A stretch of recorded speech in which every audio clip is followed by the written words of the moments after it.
output board niya mga paps, meron yan ano, yung bolt na star screw, yung head at saka number 10. Bali yung sa number 10 is dalawa, dito yung isa, at saka dito. Then yung star screw naman is isa, dalawa, tatlo, apat, lima mga paps. Okay. So yan mga paps, atake na lang ito mga paps.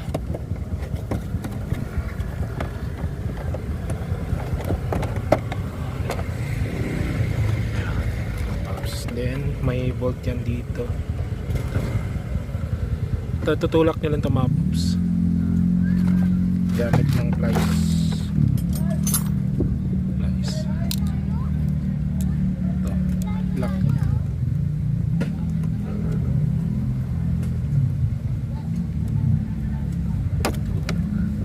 Then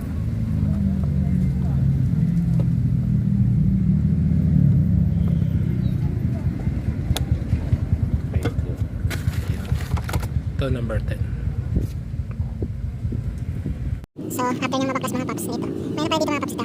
Naka-attach dito, so ipitin nyo lang. Then, hilahin nyo lang siya. Yan. Then, pwede na ito matapos mga paps. Yan. Pabutin natin yung spark plug cap.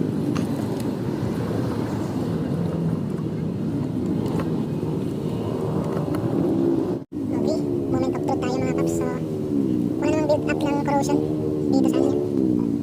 Dito sa spark plug cap. Tsaka dito, sa loob bilang dito. Wala naman siyang build up. Tsaka dito. Okay naman. Pero meron dito, meron tayong nakitaan na ano, konti lang na build up sa bandang tip ng spark plug. Pero hindi pa natin masasabi. So, moment of truth tayo sa spark plug. Yun mga paps. So, ito yung spark plug niya. Ano, palitin na nga ito. Hindi na maganda yung sunog nito.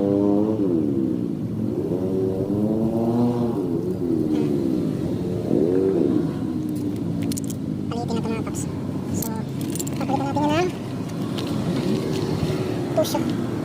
Toyota Tusho, Iridium spark plug. Yung papalitan natin paps. Tapos yung spark plug cap niya, papalitan na rin natin. Kasi mataas na yung modo nito eh. Alright.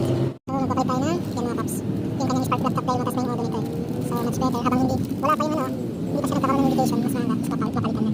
Then, yung kanyang spark plug mga paps to.